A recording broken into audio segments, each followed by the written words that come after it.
Você trabalha, cuida da casa, dos filhos, do marido e ainda precisa ficar convivendo com a ansiedade. E o pior, você ainda escuta que isso é frescura. Você já sentiu medo ou vergonha de contar para outra pessoa sobre o que você está sentindo? O que você sente quando essas crises de ansiedade aparecem? A ansiedade, ela não é coisa de gente fresca, muito pelo contrário, é coisa de quem já aguentou muito por muito tempo. A vida de uma pessoa ansiosa, ela não é um drama como muitas pessoas pensam. Conviver com ansiedade é viver no mais alto grau das emoções. É quando o seu próprio corpo, ele pede para você parar, ele te pede atenção, pede para você olhar para dentro. E, de verdade, só quem precisou tentar e conseguir se acalmar durante uma crise de ansiedade sabe o quanto que é ruim sentir aquela dor no peito, sentir falta de ar, achar assim que realmente você está morrendo. E entende que sentir um friozinho na barriga antes de uma prova, antes de uma entrevista de emprego, aquela ansiedade, né, quando você vai fazer uma apresentação em público, esse é um mecanismo natural do nosso corpo. É um sistema de defesa do nosso organismo que vai levar a gente a evitar situações de risco, que vai até às vezes nos motivar, né, a cumprir uma determinada tarefa, mas colocando mais atenção. E fisicamente a gente consegue perceber os sintomas, né? Quando a gente vai numa apresentação em público e você uma pessoa um pouco mais tímida, pode ser que você experimente aquela sudorese, fica com as mãos suadas, o coração, os batimentos se aceleram um pouco, e esse é um mecanismo natural do corpo, só que isso em excesso é extremamente prejudicial. É como se fosse assim, você está andando na rua e aí você vê que um cachorro, que um pitbull se soltou da coleira do dono e ele vem correndo na sua direção.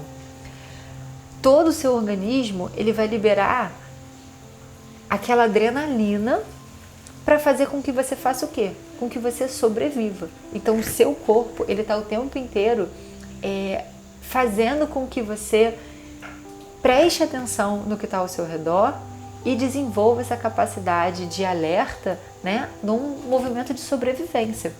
Só que a gente está levando uma vida tão agitada, com tantos estímulos externos, que essa sensação, né, de risco iminente, né, esse alerta o tempo inteiro, isso gera um estresse muito grande no nosso corpo, o que não é nada saudável.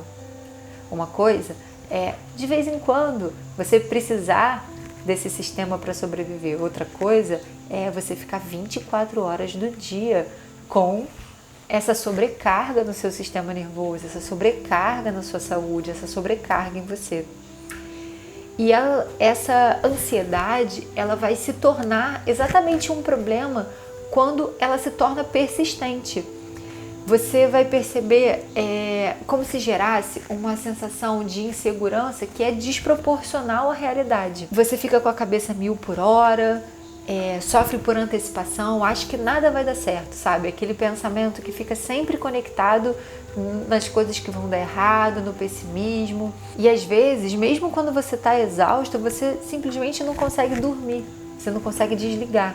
Então, é muito importante você ficar atento e atento à sua saúde. E existem algumas coisas que nós podemos fazer, pequenas ações no nosso dia que vão fazer toda a diferença nessa sensação do nosso corpo, nessa sobrecarga, nessa sensação que a ansiedade pode trazer pra gente. Uma delas é a gente prestar atenção no que a gente está fazendo, trazer a nossa atenção, a nossa consciência para tudo que a gente está fazendo no nosso dia a dia. Então, nós estamos acostumados a fazer as coisas sem prestar atenção. Então, a gente vai lavar a louça, a gente lava a louça inteira e quando a gente viu, a gente já terminou de lavar a louça e não prestou atenção em um prato e um copo.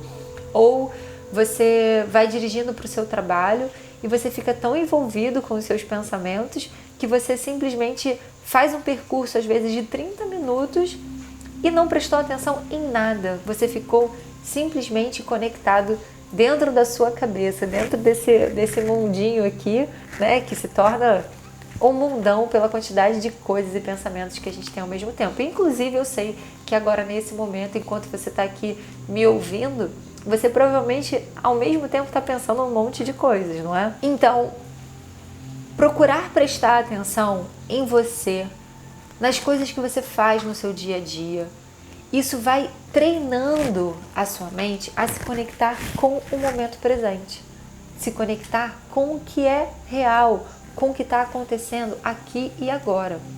A nossa mente, ela não sabe diferenciar o que é passado ou o que é futuro. Para ela, tudo que você está pensando está acontecendo aqui e agora. Então, vê se você já se viu nessa situação. Você precisa resolver um problema e ter uma conversa muito séria com uma pessoa. E aí você vai pensar assim, quando eu encontrar fulano, eu vou falar isso, isso e isso para ela. E ela vai me responder aquilo, aquilo outro. E daqui a pouco você está discutindo dentro da sua cabeça, imaginando o que a pessoa vai te responder, imaginando a resposta daquela resposta, e daqui a pouco você criou aquela discussão inteira e o que aconteceu? Todos aqueles sentimentos que estavam ali dentro daquela conversa imaginária na sua cabeça, você trouxe para o seu corpo. Você começou a sentir raiva, você começou a sentir o seu corpo esquentar, você começou a se sentir super agitado, agitada. Basicamente, um treino para nossa mente, onde a gente vai aprendendo a fazer uma coisa de cada vez, prestando atenção exatamente naquilo que a gente está fazendo. Isso é um exercício para a sua mente. A sua mente, ela precisa ser treinada. Assim como você vai fazer musculação, e aí você começa com um peso pequenininho, e aos pouquinhos você vai lá, aumenta um pouquinho mais, você não chega no primeiro dia pegando um super peso, você vai treinando o seu músculo, não é? A mesma coisa é com a sua mente. Você precisa ir treinando nos pequenos atos do seu dia a dia. E uma outra coisa que pode te ajudar muito, né? Prestar atenção no que você está fazendo, exercitar a sua mente com essas atividades, é você aprender a priorizar o seu tempo. Eu sei que a sua rotina é corrida, que você tem um monte de coisa para fazer, um monte de demanda profissional, familiar, é filho, é marido, é esposa, é chefe, é mãe, pai, enfim. A gente sempre vai ter um monte de coisas para fazer, mas é importante a gente priorizar e entender o que é importante para que eu alcance os meus objetivos, para que eu chegue até os meus resultados. Concentração só vai trazer benefício para você. Uma mente concentrada, ela está mais apta a perceber a vida, a ter mais clareza. Uma mente mais clara, ela faz escolhas melhores. Acredite, é possível sim desenvolver essa habilidade, porque ter a capacidade de concentração vai te ajudar a relaxar, vai te ajudar a render mais, a fazer as coisas que você precisa fazer no seu dia a dia e manter uma vida com mais qualidade. Uma vida com mais qualidade e trazer para o seu dia a dia mais leveza, mais felicidade.